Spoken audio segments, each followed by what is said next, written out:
Hello my dear students, I hope आपने previous video अच्छे से देखा है और हमारा जो टॉपिक था मार्कोनिकॉव्स रूल वो अच्छे से समझ चुके हैं। तो आज की इस क्लास में हम स्टडी करने वाले एंटी मार्कोनिकॉव्स रूल। सो वो मार्कोनिकॉव्स रूल था और आज हम स्टडी करने वाले हैं एंटी मार्कोनिकॉव्स रूल। तो क्या वो रूल पूरा चेंज होने वाला है या फिर क्या क्या नई चीजें हैं वो सभी हम आज की इस क्लास में स्टडी करेंगे। तो चलो आज की क्लास शुरू करते हैं। एंटी मार्कोनिकॉव्स रूल जो है, सबसे पहले तो रिकॉल करते हैं मार्कोनिकॉव्स रूल क्या होता है। सो फर्स्ट पॉइंट अगर हम कहेंगे, मार्कोनिकॉव्स रूल जो हमने यूज किया था वो हमने किया था एल्कीन्स के लिए। और कौन से एल्कीन्स थे वो? Unsymmetrical alkenes. सिमिलरली इनके लिए भी हम अनसिमेट्रिकल एल्कीन्स ही यूज करेंगे। सेकेंड पॉइंट हमने देखा था कि अनसिमेट्रिकल एल्कीन्स में हमने क्या कार्बोकैटायन के थ्रू हमने उसका मैकेनिज्म स्टडी किया था। और मार्कोनिकॉव्स रूल में हम ये कहते हैं कि जो भी मॉलिक्यूल आकर ऐड हो रहा है, क्या हो रहा है? जो भी मॉलिक्यूल आकर ऐड हो रहा है, मतलब एडेंडम, बहुत ही इंटरेस्टिंग सा नेम है। सो जो भी मॉलिक्यूल आकर ऐड हो रहा है उसका नेगेटिव पार्ट, कौन सा पार्ट? उसका नेगेटिव पार्ट उस कार्बन के से जाके अटैच होगा जो कार्बन क्या है? Less number of hydrogen. जिस भी कार्बन के पास लेस नंबर ऑफ हाइड्रोजन है, ये तो हम ऑलरेडी स्टडी कर चुके हैं। अब देखते हैं हम एंटी मार्कोनिकॉव्स रूल क्या होता है। अब हमने ये सेम क्या किया है, हमने ये अनसिमेट्रिकल एल्कीन ले लिया, CH3 CH double bond CH2। अब इसमें मैं ऐड कर रही हूं HBr ऐड कर रही हूं इसमें। और यहां पर मैंने क्या किया, यहां पर मैंने सिर्फ कैटेलिस्ट चेंज किया और मैंने यहां पर कैटेलिस्ट यूज किया है पेरोक्साइड। कौन सा कैटेलिस्ट यूज किया है मैंने? पेरोक्साइड कैटेलिस्ट यूज किया। तो ये जो मार्कोनिकॉव्स रूल जो है ये क्या हो जाता है? पूरा चेंज हो जाता है। कैसे चेंज हो जाता है? जैसे देखो, अब क्या हो रहा है कि ये हमारा एडेंडम है, इस एडेंडम में ये क्या निगेटिव पार्ट है और ये पॉजिटिव पार्ट है। तो निगेटिव पार्ट, पहले हम क्या कहते थे, निगेटिव पार्ट उस कार्बन के पास जाएगा जिसके पास लेस नंबर ऑफ हाइड्रोजन है। अब क्या हो रहा है कि पॉजिटिव पार्ट उस कार्बन के पास जाएगा जिसके पास लेस नंबर ऑफ हाइड्रोजन है। तो हमने क्या किया, इस पॉजिटिव पार्ट को यहां लेकर आए। तो किस तरीके से हुआ है? CH3 CH2 CH2Br। तो यहां पर हमारा प्रोडक्ट कौन सा बना है? यहां पर हमारा प्रोडक्ट बना 1 bromo propane. So student, anti Markovnikov's rule में हम ये स्टडी करते हैं कि जब भी हम किसी अनसिमेट्रिकल एल्कीन में HBr को ऐड कर रहे हो, किसको? HBr। अनसिमेट्रिकल एल्कीन में जब HBr को ऐड कर रहे हो in the presence of peroxide, तो वो क्या करता है? वो 1 ब्रोमोप्रोपेन बनाता है। यहां पर 2 ब्रोमोप्रोपेन हमें नहीं मिल रहा है, क्या मिल रहा है? 1 ब्रोमोप्रोपेन। और ये रिएक्शन किसके प्रेजेंस में हो रही है? पेरोक्साइड के प्रेजेंस में हो रही है। और इसी रूल को कहा जाता है anti Markovnikov's rule. Actually anti Markovnikov's rule को एक और नाम दिया जाता है, वो होता है खराश इफेक्ट। क्या कहते हैं हम इसको? खराश इफेक्ट। खराश इफेक्ट मींस क्या हुआ? ये साइंटिस्ट खराश ने ये एक्सप्लेन किया था, इसीलिए उसको खराश इफेक्ट भी नाम दिया जाता है। एक और नाम दिया जाता है जिसमें कहा जाता, हम इसमें क्या कहते हैं? पेरोक्साइड इफेक्ट भी कहा जाता है। इसको क्या कहते हैं हम? पेरोक्साइड इफेक्ट भी कहते हैं। तो चलो अब इसका मैकेनिज्म स्टडी करते हैं कि ये मैकेनिज्म क्या कहता है और किस बेसिस पे ये मैकेनिज्म है। हमने प्रीवियस मैकेनिज्म जो स्टडी किया था उसमें कार्बोकैटायन फॉर्म होता है, जबकि ये मैकेनिज्म जो है, ये मैकेनिज्म कैसा है? ये जो है ये फ्री रेडिकल मैकेनिज्म है। क्या है ये? फ्री रेडिकल मैकेनिज्म है। अब फ्री रेडिकल मैकेनिज्म कैसे होगा मैं बताती हूँ आपको। यहाँ पर हमने पेरोक्साइड लिखा, हम इसको स्पेसिफिकली लिख देते हैं कि हमने कौन सा पेरोक्साइड यूज किया।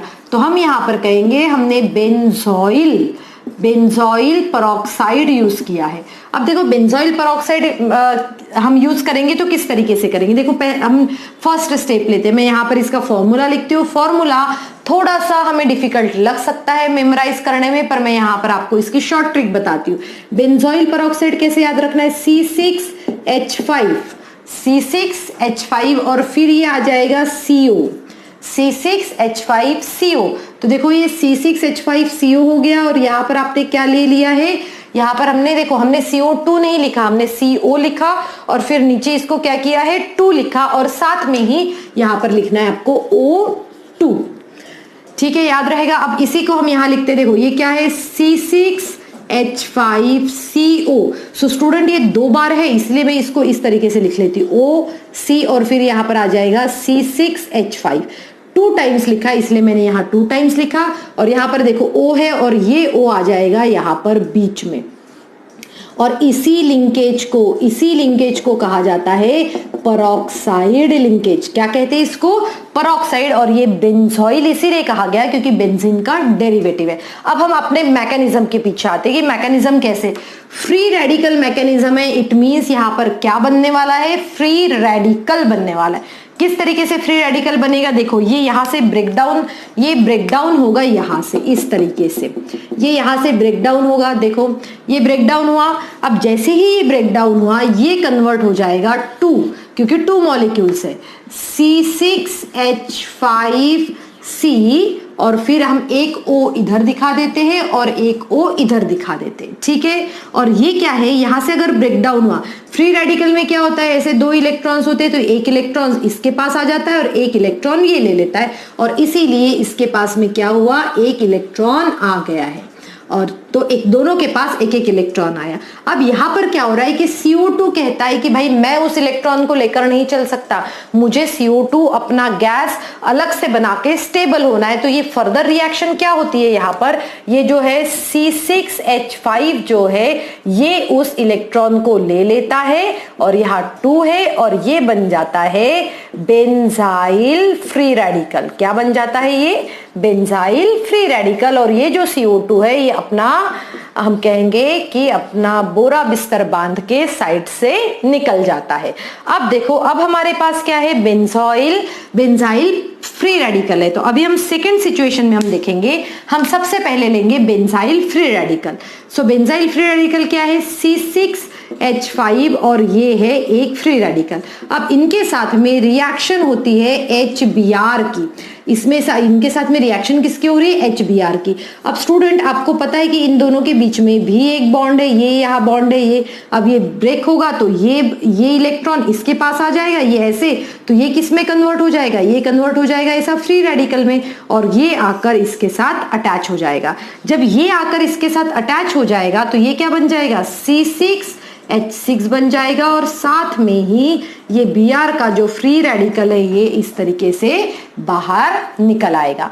अब हमारे पास में है प्रोपीन। हमने क्या किया, CH3CH डबल बॉन्ड CH2, और फिर साथ में ये क्या है, यहाँ पर एक रेडिकल लेकर ये है, कौन है, Br जो है ब्रोमीन फ्री रेडिकल। हम इसे क्या कहेंगे, ब्रोमीन फ्री रेडिकल। अब ये ब्रोमीन फ्री रेडिकल रिएक्ट होता है, ये ब्रोमीन फ्री रेडिकल क्या हो रहा है, रिएक्ट हो रहा है। किसके साथ में रिएक्ट होगा, इन दोनों के, इस प्रोपीन के साथ में रिएक्ट होगा।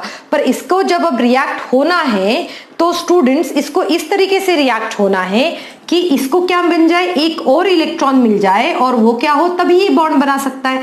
अब ये यहाँ पर रिएक्शन देखो किस तरीके से हो रही है, ध्यान से समझो इस चीज को।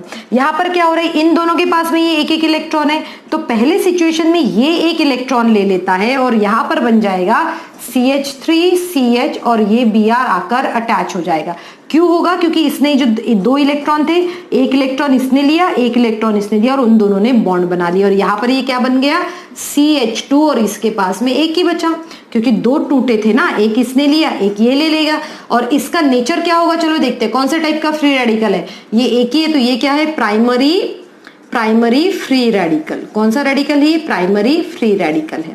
अब ये प्राइमरी फ्री रेडिकल है, और यहाँ पर देखो ध्यान से, यहाँ पर फिर अब इसने लिया था, अब क्या होता है, ये इन दोनों में से ये इसने ले लिया, तो इसने इसके साथ बॉन्ड बना लिया, और ये बन जाएगा CH3CH, यहाँ पर फ्री रेडिकल आ जाएगा, और फिर उसके बाद में CH2Br।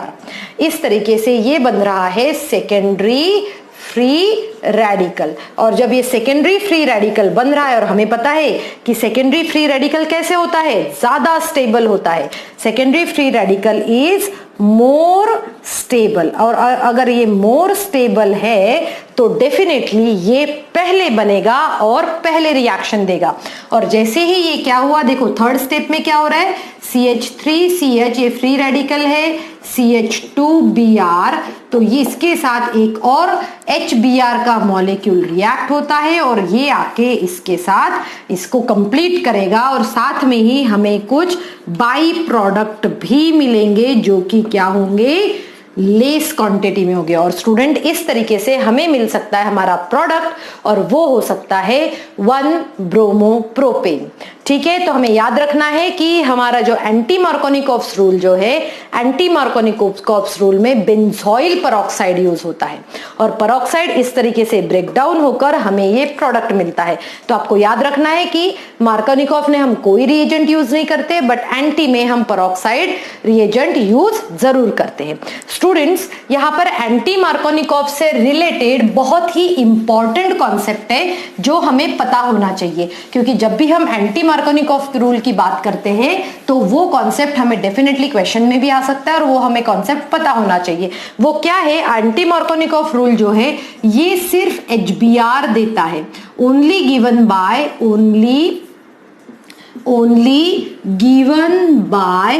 HBr, सिर्फ HBr देता है, नॉट बाय HCl और HI।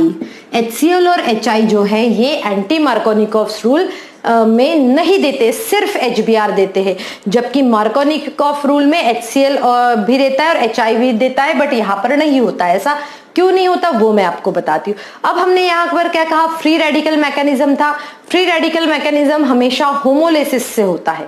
होमोलिसिस के लिए हमें अल्ट्रावायलेट रेस की जरूरत बहुत ज्यादा रहती है, तो HCl जो है वो उसको क्लीव नहीं कर पाता, या फिर अल्ट्रावायलेट रेस, या फिर हम कहेंगे कि HCl का बॉन्ड इतना स्ट्रांग होता है कि वो होमोलिसिस उसको तोड़ नहीं पाता, जिसकी वजह से वो फ्री रेडिकल नहीं बना पाते। और अगर हम HI की बात करें, HI तो बहुत वीक होता है, तो फिर आप कहोगे तो इजीली ब्रेक हो जाएगा। डेफिनेटली इजीली ब्रेक हो जाएगा, बट क्या होगा, जैसे ही आयोडीन फ्री रेडिकल बनेगा तो आयोडीन आपस में ही मिलकर वो क्या बना देंगे, I2 बना देंगे। यहां पर हम लिख लेते क्यों नहीं होता HCl से, क्यों नहीं होता, because HCl bond is strong, HCl bond is strong and not cleaved by, HCl bond is strong and not cleaved by homolysis, homolysis से वो क्लीव नहीं हो सकता। अब हम बात करते हैं HI की।